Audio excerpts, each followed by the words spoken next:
안녕하세요. 석유민요. 홍주하오. 반갑습니다. 오늘 여러분들께 제가 전달드릴 정보 빠밤 와! 네, 그 정보는요 100% 효율을 발휘할 수 있는 쉐도잉 공부법을 안내해 드리도록 하겠습니다. 100% 보장합니다. 왜 보장을 하냐면 제가 실생활로 느꼈고 실생활로 적용했고 성공을 한 방법이기 때문이에요. 그래서 저는 1년 정도 됐을 때도 남들 1년 왔을 때보다는 조금 더 말을 잘할 수 있었던 것 같고 조금 더 중국 생활을 좀 더 편리하게 잘할 수 있었던 것 같아요. 자, 쉐도잉은 좋은 공부법은 맞아요. 그런데 제가 다른 유튜브 영상에서 쉐도잉이 저에게 맞지 않았던 이유라는 거에 대해서 설명을 드리면서 이제 말씀을 드렸던 내용이 초급이 무리하게 쉐도잉을 시도하면 영혼이 털리고 막 아놈이 영혼이 탈출하는 대참사가 벌어지게 돼요. 그래서 쉐도잉 공부법은 초급에서는 웬만하면 하시지 마세요. 그리고 HSK 5급을 넘어선 수준 정도가 됐을 때 쉐도잉 공부하시기를 추천을 드립니다. 라고 말씀을 드렸거든요. 왜냐하면 5급 정도가 되면 이제 드라마를 들어도 아 저거 안 들리는데 그래도 참을만 해. 저거 모르겠는데 그래도 저거 좀 찾아보면 될 것 같아. 괜찮아. 난 버틸 수 있어. 공부할 수 있어. 이런 정도의 느낌이 5급 정도 넘었을 때 되거든요. 근데 이제 무리하게 3급이라든지 4급이라든지 이런 건 혼자서 쉐도잉을 할 수는 없어요. 누군가가 도와주는 정말 적합한 교재가 있다면 뭐 물론 쉐도잉을 할 수 있겠죠. 근데 효율이 안 나올 거예요. 왜냐하면 외워야 될 게 너무 많거든요. 약간의 표현법들을 교정하는 수준이 아니라 이거는 너무 하나부터 10가지를 해야 되기 때문에 너무 많은 학습량이 머릿속에 들어올 수밖에 없어요. 그러면 안 해. 이렇게 되는 거죠. 제가 딱 그랬거든요. 4급 때 저는 중국에 유학 갔으니까 쉐도잉을 한번 해볼까? 멋진 유학생활. 이러면서 했는데 젠장을 안 되겠다. 이래가지고 죽도 밥도 안 되겠군. 이러면서 다시 그냥 본문 달달달달 외웠어요. 사실 본문 달달 외우는 게 초급 수준일 때는 가장 효과 베스트입니다. 그런데 중국어 공부를 하시면서 아직 한국에서 공부를 하시거나 어떤 한 외국어를 마스터해 보시지 않은 그런 상황에서는 불안감이 있으신 것 같아요. 왜냐하면 여러 사람들의 어떤 쉐도잉을 통해서 좋은 효과를 봤다라는 사람들의 말들이 많잖아요. 그리고 특히나 한국에 있게 되면 문법에 너무 치우쳐져서 내가 회화를 못하게 되는 건 아닌가라는 고민 때문에 쉐도잉을 버리지도 못하고 그렇다라고 하자니 막 영혼의 탈출이 막 일어날 것 같은데 막 그러면서 하다가 낭비되는 시간이 있고 그러신 것 같아요. 그래서 제가 쉐도잉을 지금 다른 사람들이 어떻게 가르치고 있지라고 해서 영상들을 많이 봤어요. 근데 역시나 아니나 다를까 그냥 한국어로는 이런 뜻입니다. 그러면서 한자 쭉 써주고 그 위에다가拼音 그리고 성조 이렇게 찍어주고 자 이런 뜻이에요 하면서 그냥 정말 고급 수준에 맞춘 쉐도잉 정도의 그런 강의들이 많더라고요. 물론 고급 수준일 경우에는 그 정도만 들어도 아, 저 표현 정도 모르니까 저 정도 알아두면 좋겠다라고 받아들이실 수 있어요. 그런데 초급 입장에서는 거기서 알려주는 정보는 너무 적은 거예요. 근데 또 쉐도잉을 하고는 싶은데 찾아다니면 그런 정보가 대다수니까 제대로 쉐도잉을 못 하시고 안 좋은 버릇이 많이 들게 되는 그런 상황도 있는 것 같더라고요. 고급 수준도 근데 그렇게 하면 저는 안 는다라고 생각해요. 일단 고급 수준에서도 모르는 단어가 나왔다. 그럼 무조건 써야 돼요. 무조건 쓰고 그날 사람 만나서 그 말을 뱉고 이러지 않으면 고급 수준도 계속 정체될 수밖에 없어요. 우리는 외국인이니까요. 그런데 또 쉐도잉을 하는 그 가장 근본적인 목적은 중국인이 정말 현지에서 이런 말을 쓰는구나. 이런 상황에서 이렇게 표현을 하는구나. 저렇게 말을 하니까 내가 저 발음에 익숙해져야 되겠구나 라는 목적을 달성하기 위해서 우리는 쉐도잉을 하지만 우리는 쉐도잉을 통해서 받아들일 수 있는 정보에는 한계가 있어요. 이미 우리는 20살 혹은 뭐 조금 더 나이가 많을 때 중국어 공부를 시작하게 되잖아요. 그렇기 때문에 우리는 조금 어설프더라도 이 쉐도잉을 통해서 아직 다 커버할 수 없는 그런 수준에 있어서 문장을 만들어낼 줄 아는 힘을 기르셔야 돼요. 문장을 만들어낼 줄 아는 힘을 기르려면 주어는 어디에 오고 그래서 동사는 어디에 오고 패턴은 뭐고 뭐를 바꿔치기 해서 내가 탁탁탁탁 이렇게 조립을 하면 되겠구나라는 기초 골조가 머릿속에 있어야 돼요. 이렇게 구조화를 시켜서 블록 쌓기 하듯이 탁탁탁탁 뭐를 뒤에다 붙이면 되는구나라는 개념이 있어야지 우리는 쉐도잉을 통해서 아직 우리가 마스터하지 못한 부분, 그러니까 문장을 만들 수 있는 힘을 기를 수 있거든요. 그래서 좀 질 좋은 괜찮은 컨텐츠를 좀 올려드려야 된다라는 사명감이 있어서 제가 또 오늘 연구를 했습니다. 이 쉐도잉을 그러면 제대로 하는 방법을 한번 알려드려 보자. 제가 저번에 한번 다른 영상에서 이제 제 효자 영상이라고 제가 칭하는데요. 중국어 이렇게 공부하시면 100% 늡니다 라는 영상에서 50 공부법을 소개를 해드렸어요. 5분 동안 강의를 보시고 10번 동안 실생활에서 직접 입으로 뱉으시고 그 다음에 다시 5분 동안 쓰셔라, 한자를 손으로. 그리고 나머지 10분 동안은 예문을 만들라 라는 말씀을 한번 드린 적이 있는데요. 그것 방법까지를 적용해서 쉐도잉 방법을 한번 안내를 해드릴게요. 참다운 쉐도잉 공부법, 정말로 100% 늘 수 있는 쉐도잉 공부법으로 안내를 해드려볼까 합니다. 오늘은 일단 한 문장만 할 거고요. 그리고 제가 설명드린 수준은 HSK 3급 혹은 3급 이하라고 제가 설정을 하고 왕초보 기준으로 설명을 드리도록 하겠습니다. 하지만 그 한 문장을 정말 제대로 듣고 제대로 내 머릿속에 집어넣기 위해서 어떠한 행위의 것들을 해야 하는지, 그리고 나머지 그 쉐도잉 강의를 듣고 나서 내가 무슨 복습들을 해줘야 되는지 저의 50이라는 그 법칙을 적용해서 여러분들께 오늘 보여드리고 한번 여러분들도 적용을 해보셨으면 좋겠습니다. 이렇게 하셔서 안 넣으시면 저를 고소하셔도 좋습니다. 일단 그 드라마에서 중국인이 직접 말하는 걸 여러분들께 들려드리고 보여드릴게요. 그리고 거기서 나오는 한자를 눈으로 익히시고 발음을 몸으로 느끼세요. 자, 그게 1단계입니다. 그리고 두 번째로는 그거를 여러분들이 제가 옆에다가 한국말을 띄워드릴게요. 그러면서 여러분들이 같이 뱉으세요. 그거를 3번 같이 할게요. 그리고 제가 그 문장을 뽀개 드릴게요.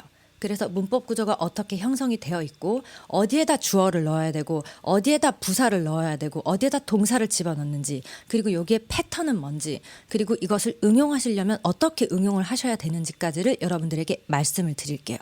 그리고 그 다음 단계로는 제가 나름의 요걸 가지고 응용을 해본 문장을 여러분들께 보여드릴게요. 제가 여기서 이렇게 강의를 끝낸다라고 해서 여러분들은 이걸로 끝내시면 안 돼요. 제 강의를 듣고 여러분들은 돌아가셔서 실생활에서 제가 오늘 가르쳐드린 그 문장을 제가 여러분들께 오늘 가르쳐드린 문장을 꼭 실생활에 적용하셔서 10번은 뱉으셔야 돼요. 친구분이 돼도 좋고 자녀분이 돼도 좋고 누가 돼도 좋아요. 고양이한테다가 말씀을 하셔도 돼요. 그러면서 실제로 입에 붙으면서 그게 실제로 입에 붙어야지만 이게 남거든요. 말을 안 하면 까먹습니다. 혼자서 소심하게 랄랄랄라 이렇게 하시면 안 돼요. 이렇게 고양이한테다 대고서라도 에이 니하오마 이런 거를 하셔야지 이게 남으실 거예요. 그 다음에 5분 동안 제 강의를 보셨고 10분 동안 그렇게 친구분들을 찾아다니시면서 이제 말씀을 하셨잖아요. 그 다음에는 5분 동안 한자 쓰고 피님 먼저 쓰고 그 위에 성조 찍고, 그래서 어디가 주어, 어디가 동사, 어디가 목적어 이렇게 쪼개세요. 그리고 나머지 10분 동안은 예문을 만드세요. 그리고 마지막으로 한 번쯤 더 강의의 앞부분 제가 직접 들려드렸던 그 중국인 발음을 한번 다시 들으시면서 맞아, 이거는 이렇게 하는 게 중국인의 발음이었지 라고 다시 한번 되새김질하는 그런 시간을 가지셨으면 좋겠습니다. 제가 오늘은 처음으로 이 방법을 소개해 드리는 거라서 좀 말이 길었는데요. 하오시엔셩 1편의 첫 부분, 오늘 배울 한 단어까지 들어보실게요. 别喝了 들어보셨죠? 그러면 이거를 조금 천천히 읽어보겠습니다. 别喝了别喝了. 네. 어떤 상황에서 말을 해야 되냐? 남자친구가 너무 술을 많이 먹어요. 남편분이 너무 술을 많이 먹어요. 부장님이 너무 술을 많이 먹어요. 아주 술을 너무 많이 먹어가지고 너무 걱정이 돼요. 그럴 때 뜯어 말리고 싶잖아요. 그럴 때 상사한테 쓰셔도 되는 거예요. 이거 전혀 기분 나쁘거나 할 그런 게 아니거든요. 중국어에는 우리나라 말처럼 이렇게 그만 좀 술 드시면 더 건강에 좋으실 것 같아요 라는 그딴 게 없어요. 그래서 그냥 别喝了 부장님 别喝了 이렇게 하시면 됩니다. 그 느낌을 생각하시면서 다시 3번 뱉어보실게요. 别喝了, 别喝了, 别喝了. 네, 잘하셨습니다. 자, 지금은 이제 발음을 천천히 해서 익히셨고 뜻을 상기시키시면서 입으로 뱉어서 조금 더 친숙해지셨죠. 여기까지가 기존의 쉐도잉이에요. 그 다음에는 이거를 문법을 좀 뽀개보겠습니다. 비에, 땡, 러 이게 패턴입니다. 이 비에와 러 사이에는 동사가 들어가면 됩니다. 동사에 만약에 목적어가 따라붙는 경우라면 비에하고 러 사이에 동사와 목적어를 같이 넣으셔야 됩니다. 주어는 어디다 넣나요? 맨 앞에 놓습니다. 니 비에 허러 이게 완벽한 문장입니다. 더 완벽하게 만들어 볼까요? 니 비에 허지올라 이렇게 말씀하시면 됩니다. 자, 그러면 이제 어느 부분을 응용해서 변경하실 수 있는지 감이 오시나요? 니 비에 허러 추워 바꿔치기 하고 싶으신 걸로 바꿔치기 하시면 되죠. 뭐 예를 들어 삼순이는 술을 먹지 말아야 돼. 삼순 비에 허러 이런 식으로 바꾸시면 되죠. 그리고 삼순이는 먹지 말아야 돼. 삼순 비에 츠라 삼순이는 밥을 먹지 말아야 돼. 삼순 비에 츠판라 라고 하시면 되죠. 네, 지금 제가 여러분들께 전달드린 정보는 다시 한번 정리를 하면 드라마를 보셨고 저랑 같이 천천히 정확히 발음을 익혔어요. 그리고 그거를 조금 더 빠르게 하면서 한국말로 무슨 뜻인지를 머릿속에 상상을 했어요. 그렇죠. 그 다음에는 이게 정확히 어떠한 문법 구조인지를 뽀겠어요. 뽀겠고 이 중에 내가 내 언어로 정말 만들 수 있는 그런 응용할 수 있는 부분은 뭘 바꿔치기 하면 되지까지를 여러분들이 배우신 거예요. 그러면 오늘 여러분들이 이렇게 공부하신 다음에 시간이 나실 때 오늘 저랑 공부하셨던 내용 중에 한자가 나오는 부분을 캡처를 해 두셨다가요. 쓰세요. 5번 꼭 쓰셔야 됩니다. 5번을 꼭 쓰시는데 한자도 쓰시고 위에拼音도 쓰시고 성조도 쓰세요. 정확히 5번을 다 쓰시고 5번을 쓰시면서 계속 입으로 흥얼거리세요. 네, 흥얼거리시고 그리고 꼭 친구분을 만나셔서 10번을 입으로 뱉으세요.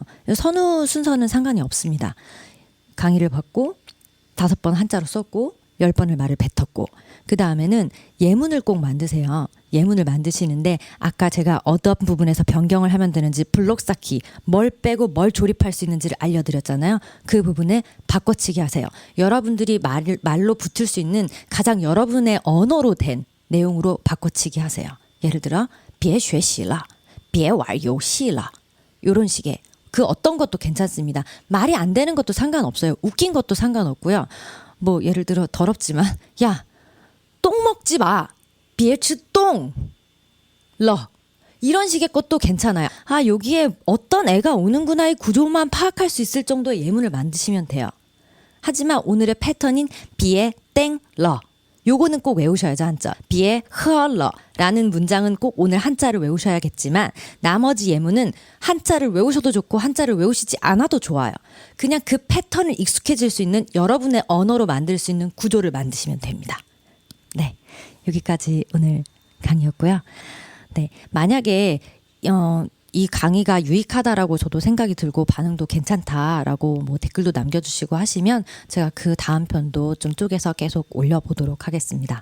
좀 도움이 되셨으면 좋겠고요. 이런 식으로 해서 쉐도잉의 장점 그리고 혼자 문장을 만들 수 있는 능력을 키우는 것 동시에 같이 꼭 키우시기 바랍니다. 한국에서 공부하시든 중국에서 공부하시든 이 방법으로 하지 않으면 중국에서 그냥 유학생활을 뭐 4년간 해도 말을 제대로 하지 못하는 그러한 상황이 발생을 할 수 있고요. 한국에서 제대로 된 공부 방법을 하시면 중국에서 그런 식으로 낭비한 사람보다 훨씬 더 중국말을 잘하실 수 있게 되는 토대를 만드실 수 있습니다. 네, 그러면 오늘 영상 봐주셔서 감사하고요. 또 구독, 좋아요 뭐 이런 것들도 많이 해주시면 감사하겠습니다. 감사합니다. 再见, 서규민요.